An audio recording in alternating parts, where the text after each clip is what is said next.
Tantor Audio, a division of Recorded Books, presents Field's Guide to Fog by Julie Mulhern, narrated by Renée Chambliss. Chapter 1. Have you always lived like this? Thor settled into the creamy leather seat and waved his hand at an ice bucket holding a chilled bottle of Cristal. We were on James Ballister's private plane, flying from New Orleans to London.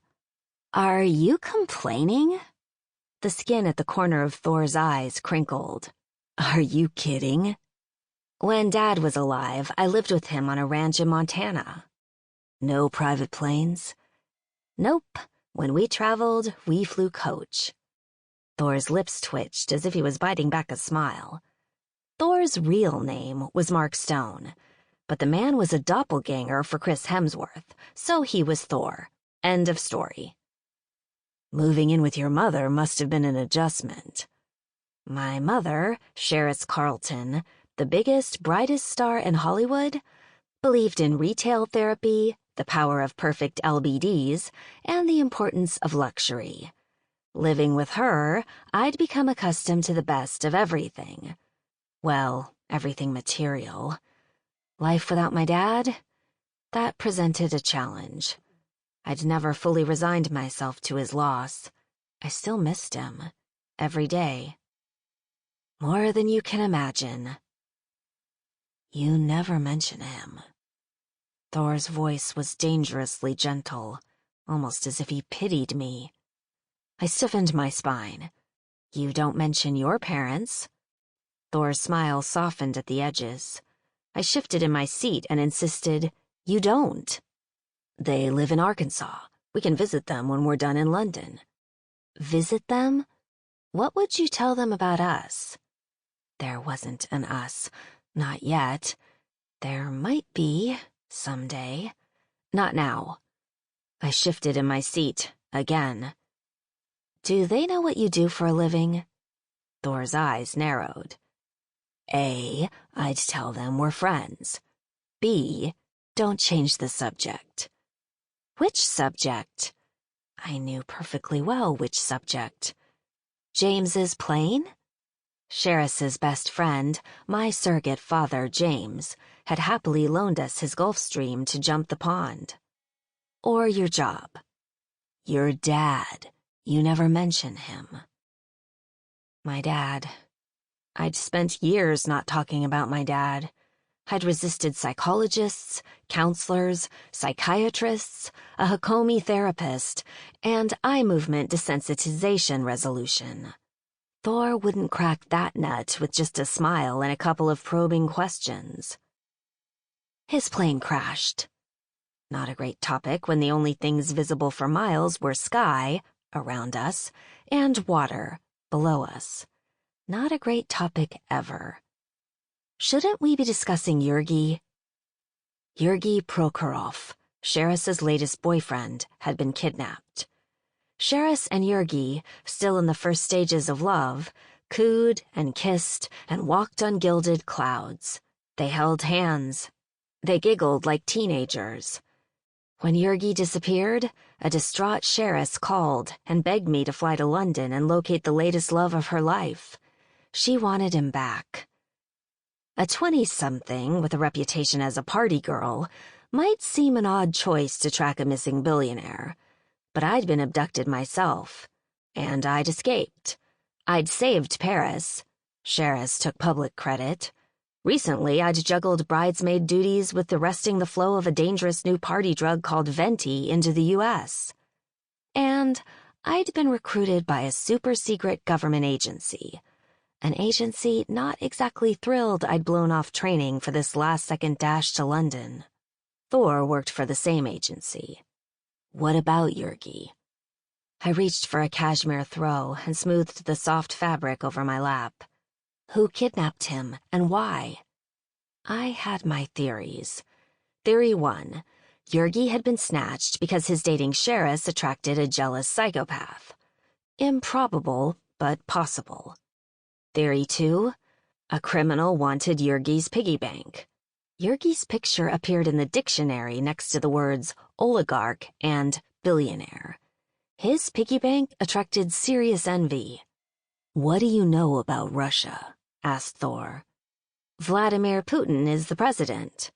"Anything else?" Thor waited for more. "Sixth largest GDP. That I remembered from an econ class." "And—" an edge of impatience struck into his voice. "And nothing. I've never been to Russia." I pulled at the collar of my sweater. Never paid attention to what happened there.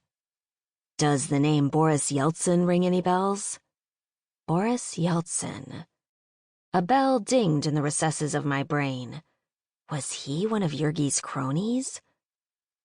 "The politician?" A total guess. "The first president of the Russian Federation. Under his leadership, industries privatized. Wealth shifted from the state to a small group of men." "The oligarchs?" "Exactly." Thor leaned forward and rested his forearms on the table. "Yeltsin and the oligarchs climbed into bed together." "In bed? Together? Like lovers?" Thor's lips, Mark's lips, twitched again.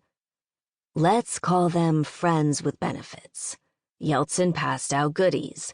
The oligarchs kept him in power. No surprise, scandal marked Yeltsin's presidency. He left office a disgraced man. A disgraced rich man. And Putin? Not in bed with the oligarchs. The opposite. He's forced the sale of assets back to the state. Rumors of suspicious deaths hound him.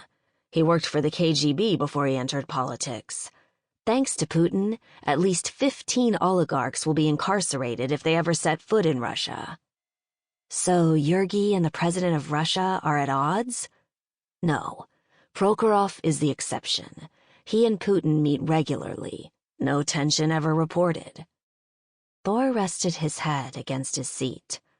"Although, Putin can't be pleased with the vast sums of money Yergi moved out of the country." "How vast?" 10 zeros. Mentally, I placed the commas. "More than 10 billion?" I checked the commas. "Dollars?" Thor nodded. "How does a man earn $10 billion? He steals it." "Yergi is no thief." "At least, I hoped not. Yergi was Sheris's first decent boyfriend since Dad. They'd even talked marriage." "Did you ever learn about the robber barons? Men like Andrew Carnegie, Jay Gould, and John D. Rockefeller?" Thor nodded. "They made enormous fortunes, but at least they built steel mills and railroads and oil companies. Russian oligarchs merely raided their country's resources." "I like Yergi." I crossed my arms and frowned at the man sitting across from me. "When he moved the 10 billion out of Russia, where did he put it?" "England. He lives there. One Hyde Park." A friend from college worked as a real estate agent in Mayfair. He'd once told me rich Russians and traders from the city had driven home prices in London into the stratosphere. If I had billions and could live anywhere, I'd pick a place with decent weather. Sunny skies, sandy beaches, no fog. Why England? The banking laws, and the extradition laws. Grrr. Consuela, the Chihuahua who'd adopted me on my last trip to Mexico, snoozed on the seat next to mine. She bared her sharp little teeth. Grrr. Was she battling lions in her sleep? She had in real life, and she'd won. I stroked her fluffy, caramel-colored fur, and she opened an eye. Seeing no one but Thor and me, she drifted back to her dream. Someone kidnapped Yergi because of his relationship with Putin? Or because he transferred so much wealth out of Russia? Thor leaned back in his seat and stretched out his legs. Either is possible. So was a deranged fan. A ransom note demanding many zeros was probable. The handbag nestled near my feet, an Hermes Toolbox 26 in blue atoll, given to me by my friend André, vibrated. Hold on. I dug my phone from the bag, peered at the screen, and answered. Victor, we've almost arrived. Any news? Jurgi's son hesitated before answering. Nothing. You're sure?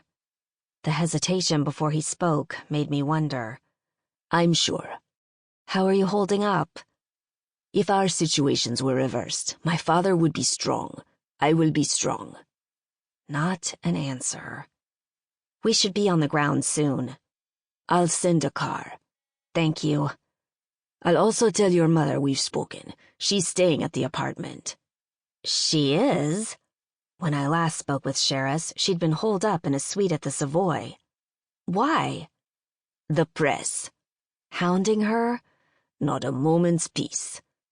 Chambliss, regularly named the world's most beautiful woman, and Jurgi, number 8 on the world's richest men list, attracted hordes of paparazzi. She'll be relieved you're here. I'll see you soon. Victor hung up. What? Asked Thor. Victor heard from the kidnappers. Did he tell you that? No, but... I closed my eyes and searched for an explanation. Something in his voice? Something in his words? The hesitation when he told me there was no news? But what? Sunlight sparkled against the plane's windows. I can't explain. Spidey sense? I guess. They instructed him not to tell anyone? The whole world knows what happened. The story of Jurgi's kidnapping headlined every newspaper, led the evening news, and nearly broke the internet. Twice. He'd been snatched from the hottest new restaurant in Knightsbridge, whisked away after his first cocktail. That cocktail? Vodka, of course. Presumably spiked. Jurgi took 3 sips, clutched his stomach, and excused himself to the men's room. He didn't return.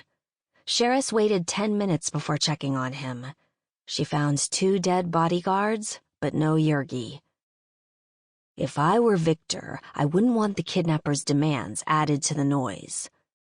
Thor made a good point. I rested my head against the seat. Call it spidey sense if you must. It was more than that. But something is wrong. Certainty tingled in my bones. An hour later, we'd cleared customs and climbed into the back of a Bentley Mulhern. Nice car, said Thor. The car's owner, Jurgi or Victor, had purchased every upgrade. The quilted leather seats massaged our backs. The press of a button revealed a drinks cabinet complete with chilled wine and crystal glasses. Mounted tablets allowed us to watch the news or follow social media, both filled with non-news of Sheriff Carlton's missing boyfriend. The car had its own Wi-Fi, zoned climate control, and a to-die-for sound system. Thor was exactly right. The Mulhern was a nice car. At a cost of nearly $500,000, it should be. The driver, who introduced himself as Boris, loaded our luggage into the trunk. I'd packed 6 bags. Thor packed 1. Then slipped behind the wheel. One Hyde Park, Miss Fields? Yes, thank you. Also, please raise the privacy screens in the back. Boris pushed a button, and the screen slid into place over the windows, hiding Thor and me from the outside world. I've never been to London. I adjusted the seat massager, and invisible fingers kneaded the tension between my shoulders. You're kidding. Chambliss prefers Paris. When we traveled to Europe, we went there. I figured you'd been everywhere. I glanced at the back of Boris's head. Before I moved in with her, Chambliss starred in a play in the West End. I lowered my voice to a whisper. The critics ravaged her. She hasn't returned to England since. She came back for Jurgi. She did. Have you been here before? Yes. Thor took his phone out of his pocket. Do you mind? Go ahead. Outside the windows, the city streamed by, gray with lightly falling rain, darkened by the privacy screens. I scratched behind Consuela's ear, and she hummed in approval. Mark Stone, calling for Ed Crow. Thor waited. Who was Ed Crow? There's been a change. We're staying at 1 Hyde Park.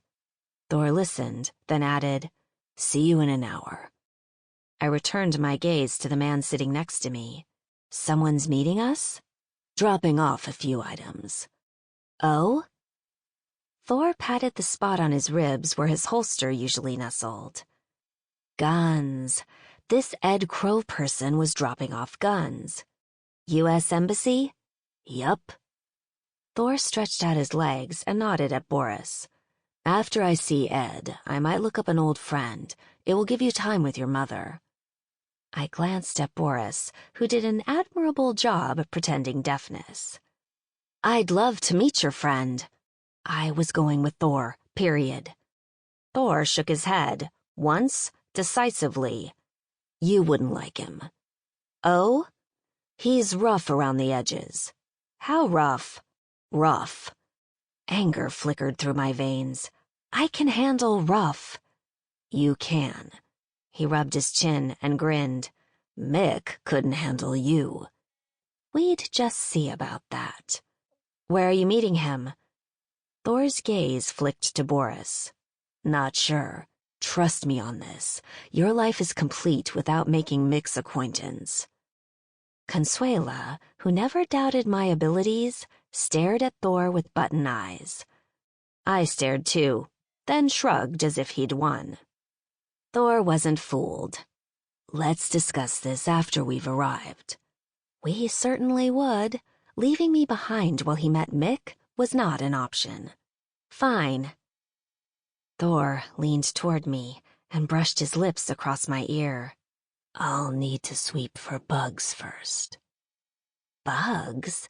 Who would listen to our conversations? Victor? M16? And who would provide the equipment? Ed Crow is bringing more than one present? Thor nodded. I look forward to meeting him. Thor cut his gaze toward Boris.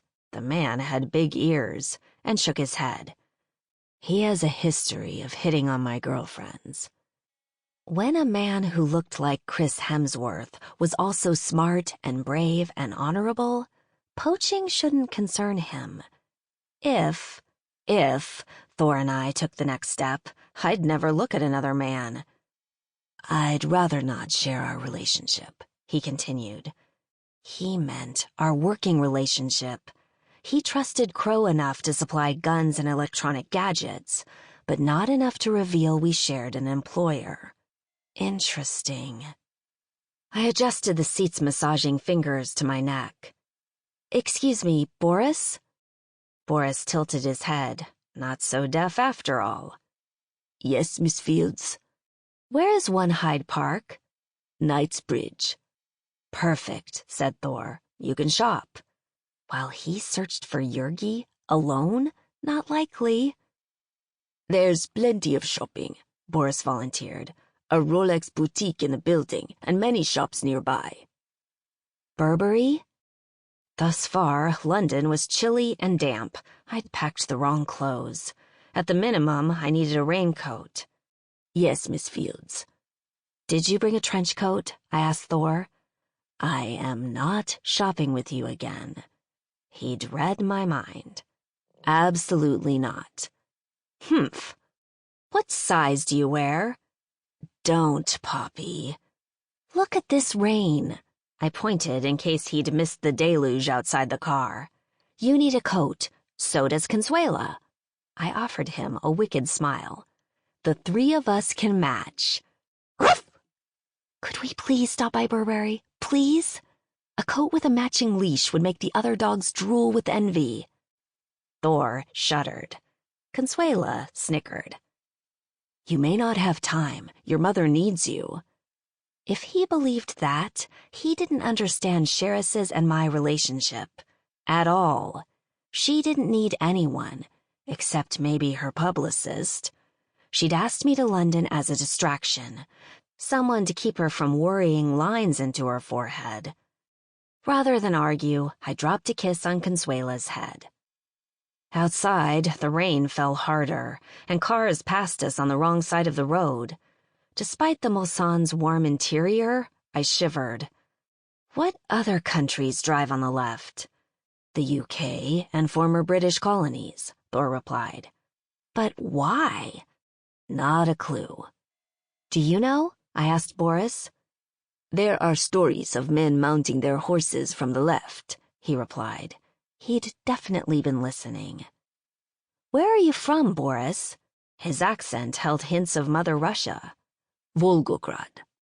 How long till you became accustomed to driving on the left? Months. It would terrify me. Right turns are the hardest, he replied. Right? Oh my God! A truck, the kind used to transport heavy equipment, barreled toward us. The Mulhern would be reduced to $500,000 worth of rubble. My gaze flew to the truck's windshield. The driver saw us, but he didn't slow. Thor followed my gaze. Floor it! The Mulhern leapt forward. I craned my neck. Behind us, the truck's taillights flashed. Then its reverse lights glowed. The truck's driver ignored the traffic snarl he'd caused and followed us. How far from One Hyde Park are we? A few miles. Boris dodged a slow-moving Mini. You might want to hurry. The truck gained. I read the logo, Volvo, on its grille. Easy when the logo was 4 feet from being in the back seat with us. Who knows we're here? I asked. Victor, your mother, the embassy, your friends in New Orleans. The truck nudged the car's bumper, and Boris swore. Grrr. Consuela did not approve of vehicular homicide. In that, we agreed. Are there any streets with less traffic? Thor's brows lifted, and he reached for his gun. His hand hovered near his missing holster. Less traffic? This car can fly. Boris pressed the gas pedal, and the truck, which had loomed large through the rear windshield, faded. Slightly. Darning, Boris barked. I clutched Consuela. When the car straightened, I loosened my death grip on Consuela and searched the rainy street for the truck. It's still back there. Boris drove faster, so fast the shop fronts bled together. My heart beat in my throat, and I scanned the road behind us. A cherry-red double-decker bus blocked my view. We've been in England less than an hour. What's your point? Thor was also searching the street. Not much time to put this together. And it shows. What do you mean? Motorcyclists with guns would be more effective. True. Unlike the truck, assassins on motorcycles could have completed those terrifying turns. A wreck might look like an accident. A stolen truck obliterates a car. Who would conclude murder? A stolen truck? Assuming the truck is left at the scene, would the driver use their own? With his gaze still fixed on the road, Thor nodded, pulled out his phone, and pushed a button. We've had a hiccup. A hiccup? Without luck and a powerful engine, we'd have been flattened. And we weren't yet safe. A truck attempted to T-bone our car. I listened, but I couldn't hear the person on the other end of the phone. Was Thor talking to Mr. Brown, our unflappable boss? Grrr. How far away from safety were we? I smoothed Consuela's fur and asked Boris, how far? 5 minutes, he replied. Next to me, Thor's brows gathered into a thunderous line. The planes of his cheeks looked as if they'd been hewn from granite. His free hand again reached for his missing gun. No idea, sir. Sir. Thor was definitely speaking with our boss. He listened with an increasingly grim expression. Chatter, sir? I have contacts in the city. I'll ask around. He glanced at me. And we'll find Prokhorov. Chapter 2. We reached the apartment without anyone else trying to kill us. Boris pulled into a glass and steel elevator, rolled down the window, and pressed his thumb against a scanner. The elevator carried us to an underground garage, filled with Bentleys, Maybachs, and the usual Italian suspects, Maserati, Ferrari, Lamborghini. Thor's eyes widened. His jaw dropped. He covered his mouth with the tips of his fingers. "That's an Aston Martin Valkyrie." He sounded awestruck. "There's a second Valkyrie on the next level, red." From the tone of his voice, Boris was equally impressed. The car of Thor's dreams was black and crouched like a panther.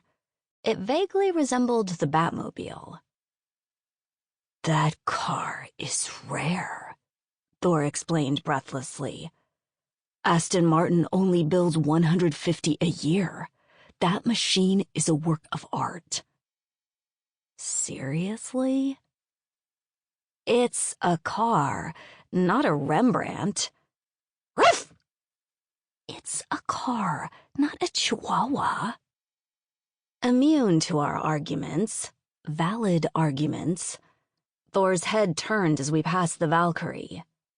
"A car," I repeated, "built to transport the people inside from point A to point B. In a car like the Valkyrie, the journey matters."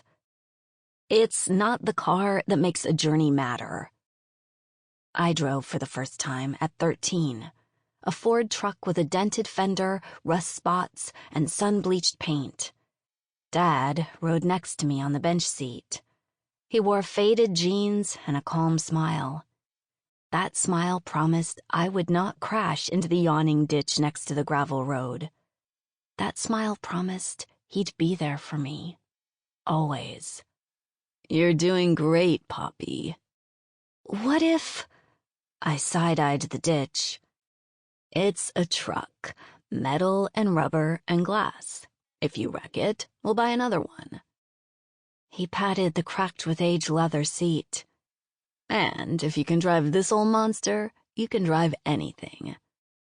With my hands fused to the wheel and my gaze locked on the dusty road ahead of us, I risked a smile of my own. "Thanks, Dad."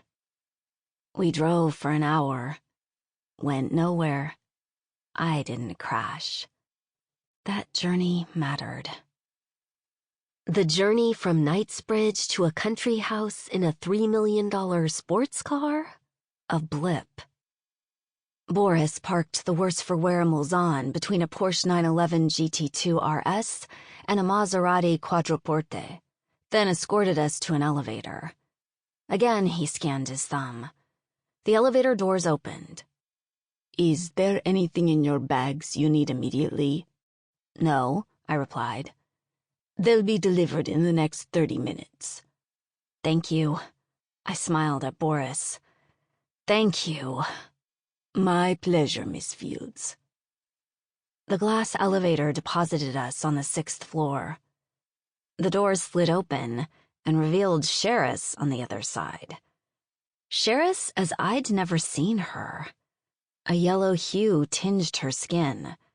Bags drooped beneath her eyes. Worry lines won their war against Botox and creased her forehead. Her clothes were rumpled and, I sniffed, not fresh. "What took you so long?" she demanded. "The Atlantic." "You should have arranged a helicopter from Heathrow."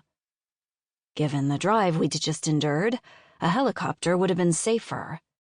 "I didn't know you had a helipad." Sheris shifted her gaze to Thor, and her eyes filled with tears. "Mark, I'm so glad you're here." Thor, faced with a crying woman, shifted his weight from foot to foot. Desperation drew his lips away from his teeth. "I hope I can help." "Having a man around will be a comfort." "Where's Victor?" I asked. "He comes and goes and whispers on the phone. I need a man I can lean on." Thor shifted faster. He looked ready to run. "Where's Victor now?" "The office. He's collecting cash for when the ransom call comes." "The kidnappers haven't made contact?" asked Thor. "Not yet." I tilted my head. "Then why is Victor collecting money?" I asked him that. He told me the kidnappers might ask for $50 million, maybe $100 million. It takes a while to locate so much cash. Sample complete. Ready to continue?